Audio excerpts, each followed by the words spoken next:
Welcome to Talkin Business. I'm Joe Catrambone, CEO, Stuart Martin County Chamber of Commerce.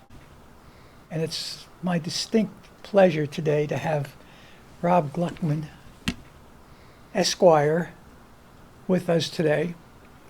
Rob is a graduate with honors from East Carolina University. I never got honors I was lucky I graduated, but anyway, Rob graduated with honors from East Carolina University in 1995 with a Bachelor of Science degree in Business Administration. He went on to earn his law degree from St. Thomas University School of Law in Miami. Congratulations. Thank you, sir. Was it a task? It was a task. So one of the things I like to do, Rob, early on is I may know, and I don't in this case, but a lot of times I know, how did you end up in Martin County? What brought you here? That was pretty easy. My third year of law school, looking for a job, and I saw a job for assistant state attorney in Stuart, Florida. I said, "Where's Stuart, Florida?" Most people do. So I researched it, and it said sailfish capital of the world, and I'm a huge, fisherman. So I said, "That's where I need to be," and never left. From where? And you were coming from where? Down in Miami. Oh, so you were coming up. I was coming up. Okay. Miami was too far south for me. Yeah, I don't blame you. And did you meet Doc before you got here, or? I did. We had a long distance relationship for about 6 months, and then she decided to move down to Florida. And she came from? New York. Oh, that's right. I knew that. Yeah. So you're happy you're here? Much happier here. We can enjoy the water 365 days a year, no shoveling snow, all that good stuff. It's great.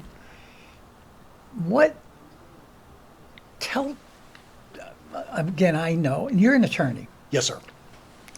But you're the managing partner, or is that of the business? My title is Chief Executive Officer. Okay. Just due to the corporate structure, Michelle is the president and owns the businesses 100%, but I have the corporate title. So I basically run the business day to day, and she handles the medical side of the businesses. Okay. Do you see, I mean, there's been a lot, with technology today, in every industry, there are changes happening daily. So where do you see anything dramatic happening in your industry, or changes that may be relevant that you can share with us? Yeah, unfortunately, I think we're starting to see the demise of the family doctor, the ones that you could call, the ones that would actually go to your house and see you.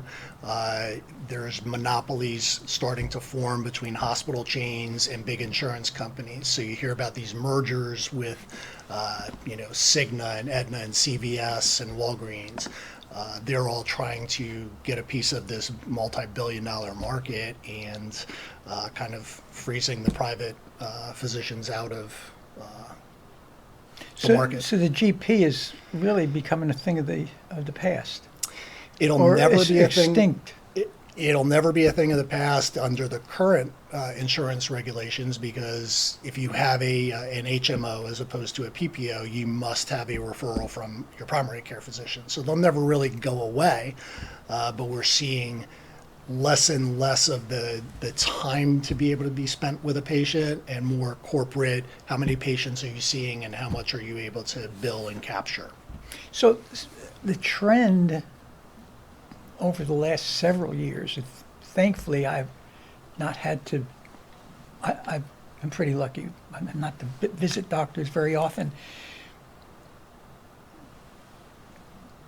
But we all get there. At a certain age, you're going to, and because I'm a diabetic, I go every 4 months for a checkup. But the trend to me today seems to be rather than the doctor, the physician's assistants, PAs. Mm-hmm.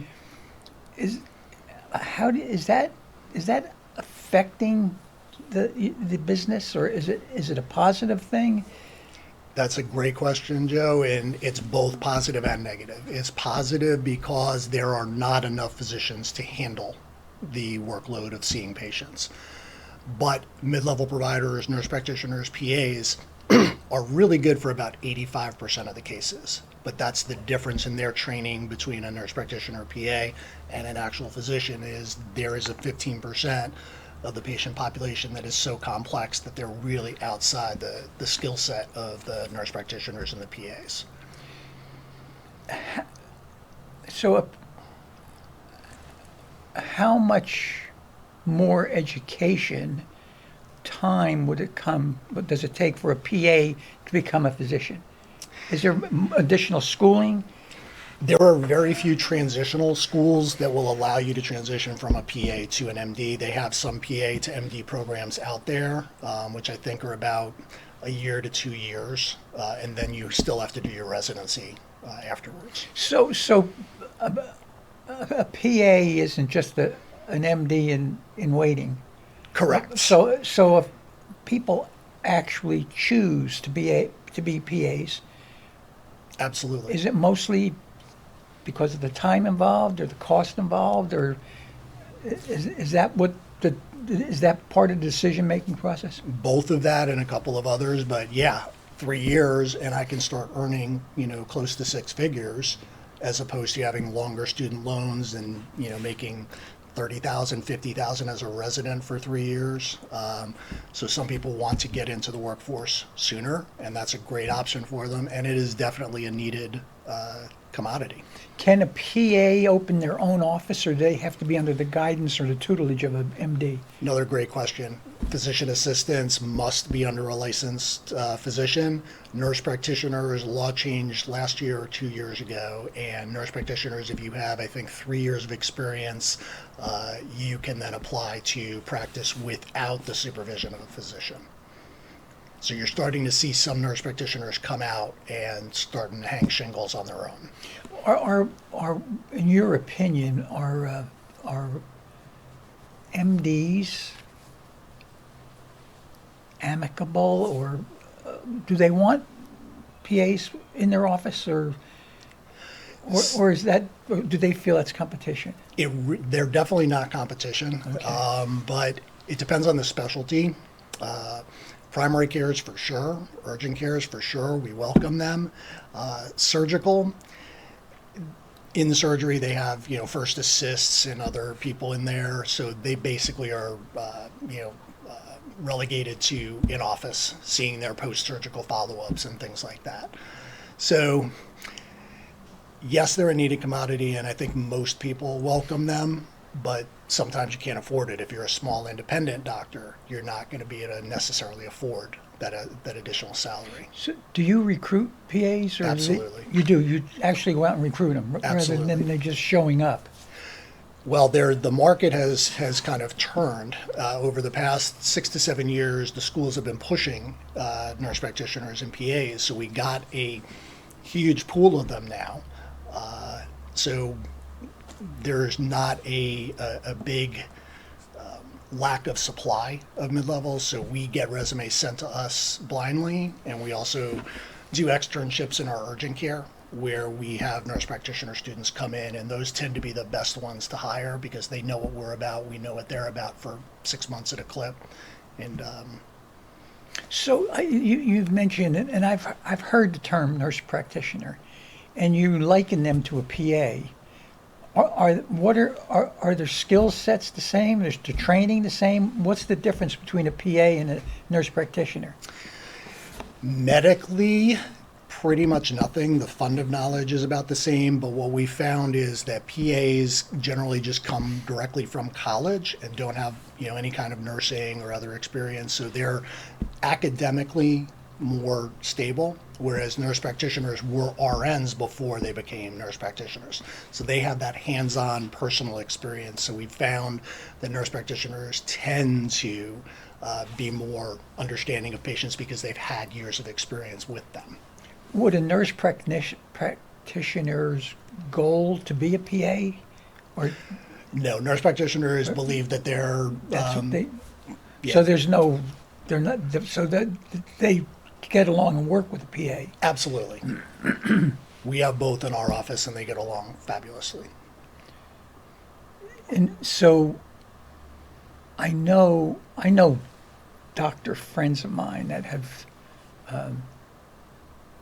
they tell me, driven out of the medical business industry due to insurance and things of that nature. What are you feeling? Do you see that? Is it a hassle? Is it a hindrance? Is there enough hassle that makes you want to go out of business?